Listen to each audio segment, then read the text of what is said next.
بسم اللہ الرحمن الرحیم۔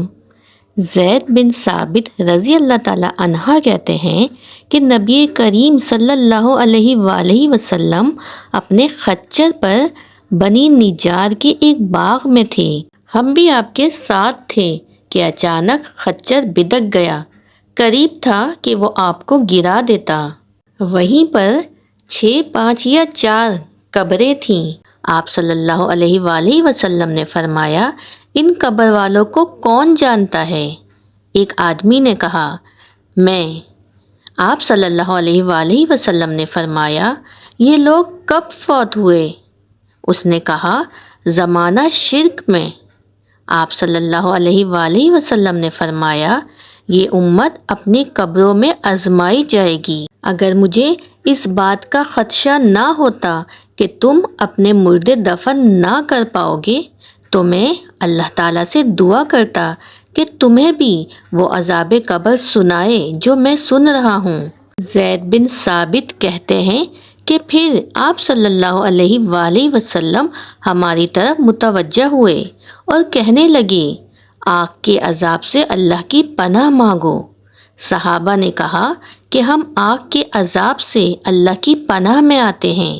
آپ صلی اللہ علیہ وآلہ وسلم نے فرمایا، قبر کے عذاب سے اللہ کی پناہ مانگو۔ صحابہ نے کہا، ہم قبر کے عذاب سے اللہ کی پناہ میں آتے ہیں۔ آپ صلی اللہ علیہ وآلہ وسلم نے فرمایا کہ ظاہری اور باطنی فتنوں سے اللہ کی پناہ مانگو۔ صحابہ اکرام نے کہا، ہم ظاہری اور باطنی فتنوں سے اللہ کی پناہ مانگتے ہیں۔ آپ صلی اللہ علیہ وآلہ وسلم نے فرمایا کہ دجال کے فتنے سے اللہ کی پناہ مانگو۔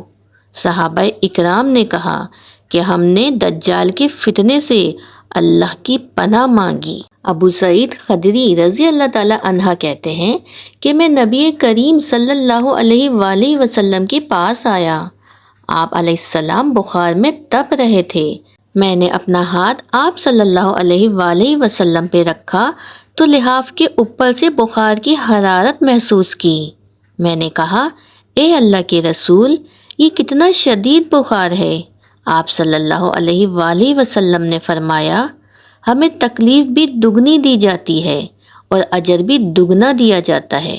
میں نے کہا، اے اللہ کے رسول، لوگوں میں سب سے زیادہ آزمائش کس پر آتی ہے؟ آپ صلی اللہ علیہ وآلہ وسلم نے فرمایا، انبیاء کرام علیہ الصلاۃ والسلام پر اور پھر اللہ کے نیک بندوں پر۔ کسی کو محتاجی میں آزمایا جاتا ہے، حتیٰ کہ اس کے پاس صرف 2 چادر بچی ہوں جو اسے ڈھانپتی ہوں، اور وہ آزمائش میں اتنا خوش ہوتا ہے جتنا تم میں سے کوئی شخص خوشحالی میں مسرور ہوتا ہے۔